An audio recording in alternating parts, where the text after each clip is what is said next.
तो गर्मी का मौसम है और गर्मी के मौसम में जबान पर एक ही वर्ड होता है और वो है आम।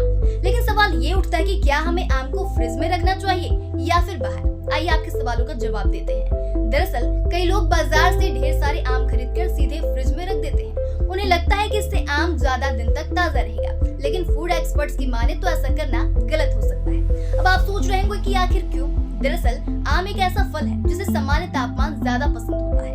अगर कच्चे आम को फ्रिज में रख दिया जाए तो वो ठीक से पकता नहीं है, उसका स्वाद भी बदल जाता है और मिठास भी कम हो जाती है। एक्सपर्ट्स कहते हैं कि आम को कमरे की तापमान पर रखना सबसे अच्छा तरीका है। इससे उसका स्वाद भी बना रहता है और पोषक तत्व भी बना रहता है। अगर आम जल्दी पकाना हो तो उसे पेपर बैग में रख दीजिए। आम जल्दी मीठा और नरम हो जाता है। तो वहीं जब आम पूरी तरह पक जाए तब खाने से पहले थोड़ी देर फ्रिज में ठंडा कर सकते हैं। और एक जरूरी बात, आम को दूसरे फल और सब्जियों के साथ फ्रिज में नहीं रखना चाहिए, इससे स्वाद बदल सकता है। अगर ज्यादा दिनों तक रखना हो तो आम को काट कर एयर टाइट डिब्बे में आप रख सकते हैं।